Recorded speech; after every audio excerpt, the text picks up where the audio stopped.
All right, in this video, we will be reviewing sections 8.1 to 8.3, getting ready for the test that's on the same sections.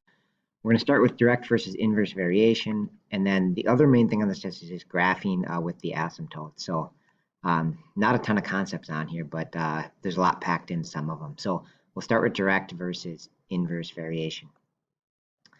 Okay, so I've just got a couple story problem situations for you. And then hopefully we'll go through like what's the difference between them. So as far as this table, you start with 0 followers and gain 4 per day. So day 1 you would actually have 4 followers. On day 0 you had 0 followers, but on day 1 you have 4. See if you can fill in the rest of the table and then start to write the rest of these parts. Okay, so on day 2 you would have 8. And then 12, and then on day 5 you just multiply by 4, so that'd be 20, and on day 10 you'd have times 4, 40. So basically the function is your followers is equal to 4 times the days.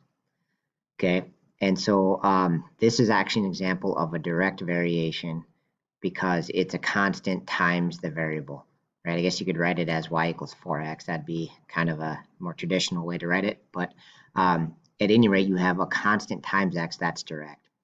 All right, as far as telling direct or indirect too, also in a table, you can tell because as the days go up, the followers also go up.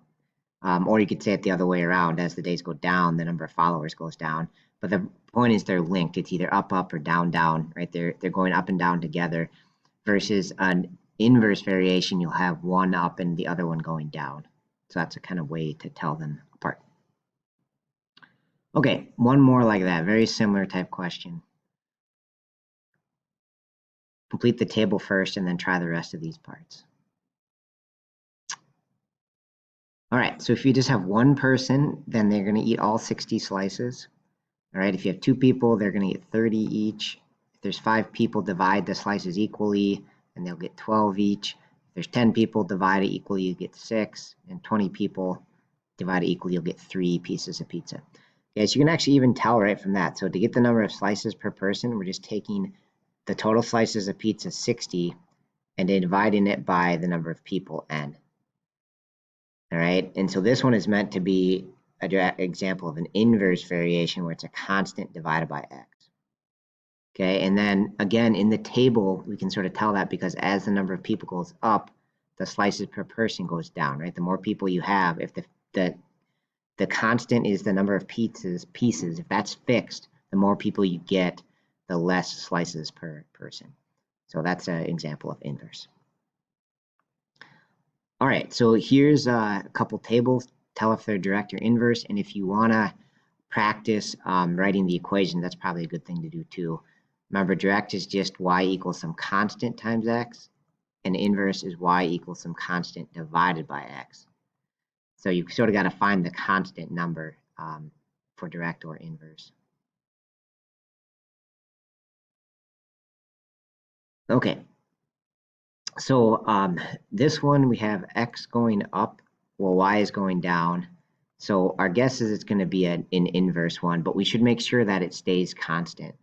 Okay, so for an inverse one, what'll stay constant is if I look at this little equation here and multiply both sides by x, I would have x times y equals a constant, right? So in the table, if we just multiply x times y, if it is inverse, that'll stay constant, which in this case, it is true because we have 24. Okay, so our inverse variation equation, so the constant's 24, and the equation would either be x times y equals 24, or if you divide both sides by x, you'd have y equals 24 divided by x, right? And that's what an inverse looks like traditionally, is a constant divided by x, right? That's our original inverse equation here. All right, so this next one is a little goofy because they're not in order, but in general, I think as x gets bigger, y also gets bigger, I think. So this one would be up, up. So we would guess that it's direct, which means k would be some constant.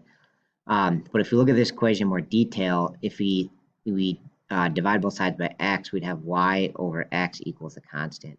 So our check here is we're going to divide y by x. So I'm going to divide this pair, and then divide the next pair, 1 and 2, 6 and 12, and then 10 and 20. And you can see that that's always a half.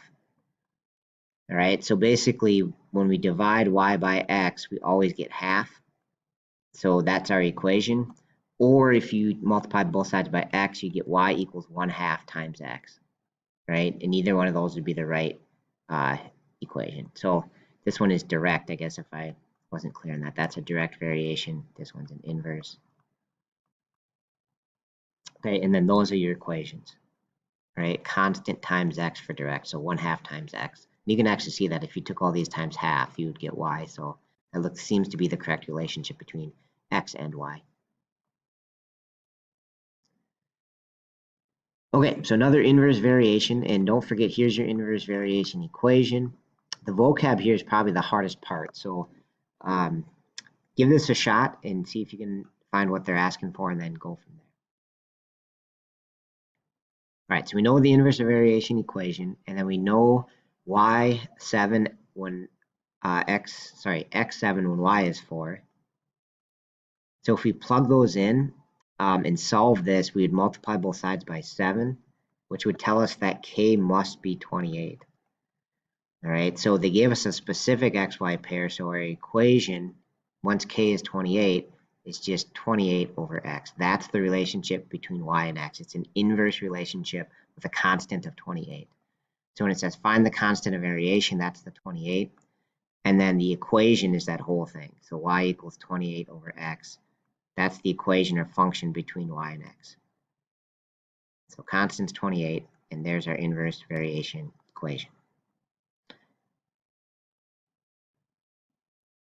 Okay, so now that was 8.1. So we're going to transition a little bit now and do graphing and then talk about domain and range.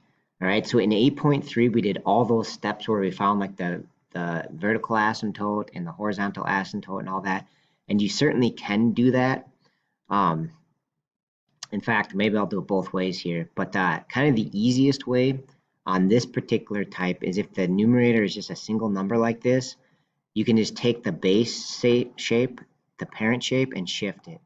So the parent shape of y equals 1 over x just looks like this. Oops, sorry, I didn't draw that super well, but it looks like that if you graph it on your calculator. And so this one would just shift us up 3, and this, instead of making us go left 2, that makes us go right 3. And then the 4 is going to make it stretch. So it's going to move out a little bit further from the asymptotes. So basically, to graph it, we could go right 3, sorry, this should be right 2, not 3, right 2, and up 3. And then just draw on the asymptote and sketch that picture right there. So I'm going to pause quick and throw on the asymptote.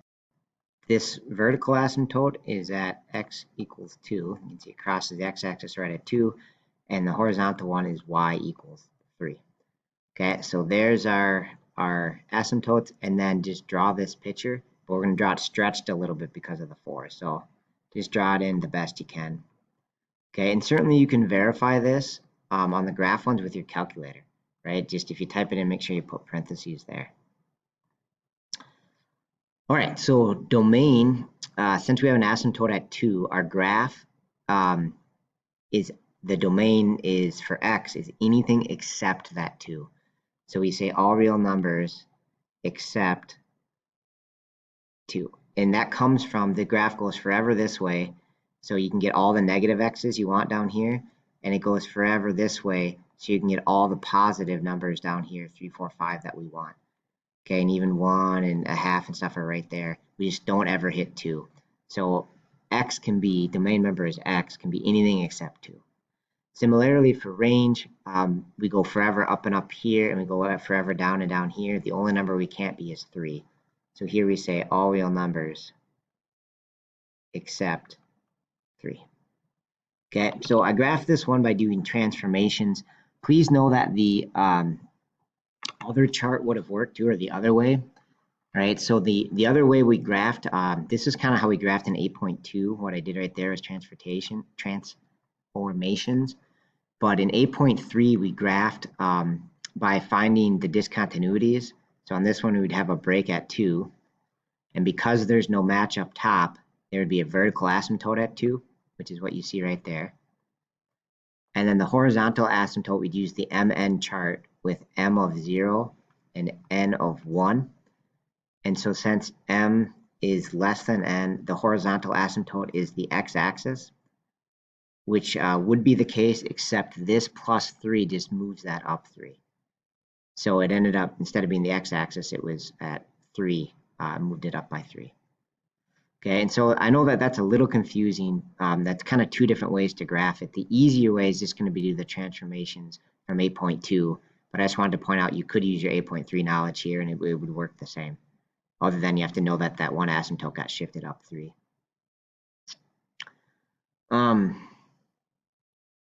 Yeah, so I think that's it. The easiest way is going to be transformations, and then again, you can always verify on your calculator with this. Oh, and you can use transformations if the numerator is just simple, right? If the numerator was another expression like x minus 8, then you'd have to do the type of thing you did in 8.3. But because the numerator is just a number, you can do 8.2 graphing. Okay, kind of more graphing concepts, and just pause the video, give this one your best shot. Okay, so we know the base one starts like this, has asymptotes out of the x and y axis, and we just want now asymptotes to be at -7 and 1. So I'm going to sketch a picture of it, even though it kind of goes off my graph, because I think that'll help me figure out what's going on here. So I'm going to sketch with the new asymptotes. All right, so I drew the asymptotes. X equals -7 is this line up and down, y equals 1 is this one. And so I just kind of sketched the graph around those two asymptotes based on the parent shape. And so basically I did that to see that I visually went left by 7 and I went up 1. So that means my equation will have a +1 on the back, and then to go left 7 I need a +7 down here. Remember, the bottom is opposite, so to make it go left 7 I would add 7. So out of my answer choices, that would leave us with answer choice letter D.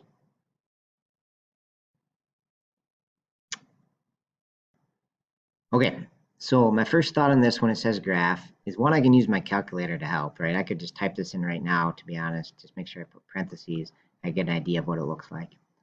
This one I'm not going to be able to do with transformations because the numerator part is complex. It's not just a number, it's got an expression with x plus 4. So I'm going to have to go through all my steps for graphing, and I normally start by saying when is the denominator 0? And for this one, we'd need to factor it. So I'm going to make two little binomials with x and x for the x squared. And then they have to multiply to -8, meaning we'd have one negative and one positive, and they have to add up to 2, +2. So I believe that would be +4, -2. That multiply to -8 and add up to +2. All right. And so then the two breaks in our graph, if you set these two things to 0, we'd get x equals 2 and x equals -4 if you set the little parts to 0. So that means at -4 and 2, there's going to be breaks in the graph. And then to figure out what type of break it is, you have to say, is there a matching little factor up top? So for the +4, there is a match, which means this -4 is going to be a hole. So graphically, we're going to have a hole right there. And then since this one doesn't have a match, that one's going to be a vertical asymptote. So I'm going to draw right away a vertical asymptote going through 2. Next up would be the horizontal asymptote. So I'm going to look at the highest exponents. So up top, our highest exponent is m, is 1, sorry. N, the highest in the bottom, is 2. So we have m less than n. And according to our chart, the horizontal asymptote is y equals 0. Or right here, the x-axis. So I'm going to pause the video here quick and draw that in, y equals 0. Now that I got my asymptotes clearly labeled, I'm just going to type it in my calculator to see what the shape of this graph looks like. And make sure you use parentheses. I'm going to type the original equation and just use parentheses. All right, so this is what it looks like in the calculator. And now I'm just going to hit graph. My graph's all goofed up, so I'm going to hit zoom. I'm going to go to zoom standard number 6. Okay, so you can see the asymptotes along the axis there and the one at 2, and then just don't forget to draw the hole when you make the graph. So I'm going to sketch what I see on my calculator with the asymptotes and then make sure I draw the hole on the graph at -4.